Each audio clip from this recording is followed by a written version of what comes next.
Olá! Então, pessoal, sou Denis, né?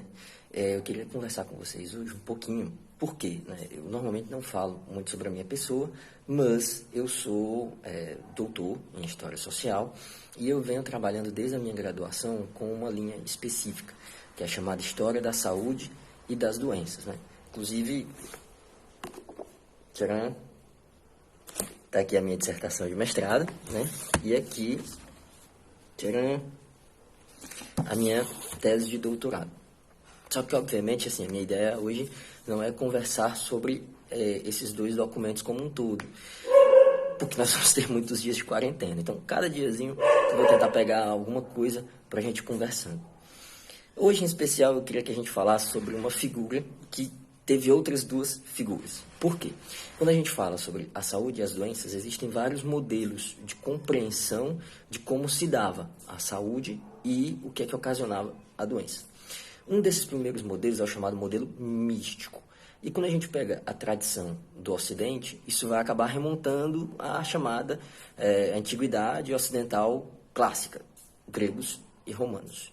E aí, por isso, hoje eu queria que a gente falasse um pouquinho sobre um cara chamado Esculápio, ou Asclépio, né? Você pode encontrar esses dois nomes.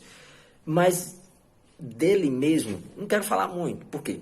Ele é um semideus, ele é filho de Apolo, ele, ao longo da vida, aprendeu como utilizar as plantas para as curas, né? E ele aprende isso com aquele centauro Quiron. Vocês devem lembrar dele do desenho do Hércules, né?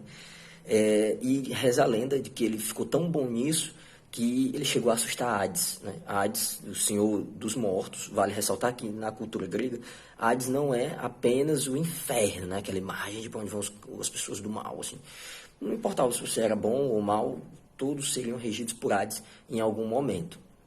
Mas, enfim, aí Hades começou a ficar com medo, porque ele ia perder aqueles que deveriam ir para o controle dele, né? E Hades pediu a Zeus que desse fim a esse cara.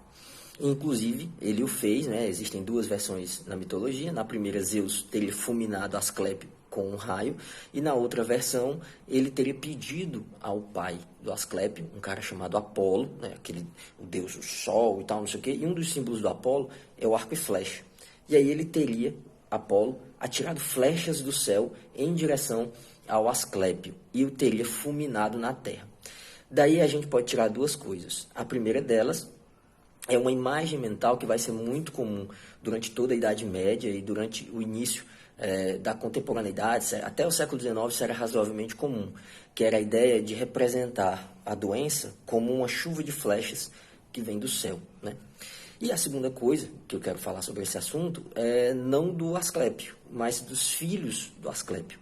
Ele teve alguns, né, vários, mas dois nos interessam. Uma chama Panaceia e a outra chama Igeia, ou Igieia, né? Panaceia e Igeia, cada uma representaria um aspecto específico da cura.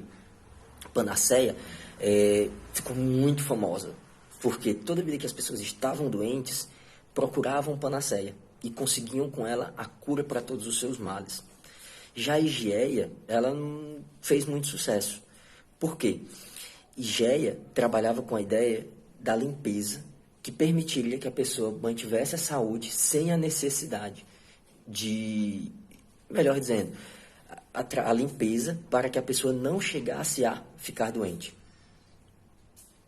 Dá para a gente entender por que uma acabou ficando mais famosa que a outra.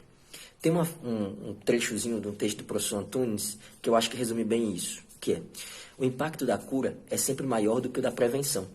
Um doente que sara reconhece os serviços que lhe foram prestados, paga por isso e sabe demonstrar sua gratidão.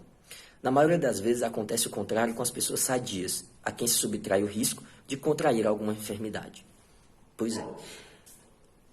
A mitologia grega ela trabalha muito com a ideia das metáforas para tentar ensinar alguma coisa para a gente. E acredito que, né, nesses dias que estamos de quarentena, a metáfora de Panaceia e de Geia fala muito. Tem muita gente dizendo: mas eu ainda não adoeci, eu não conheço ninguém que adoeceu. Que bom, que bom. E tomara que a gente continue assim.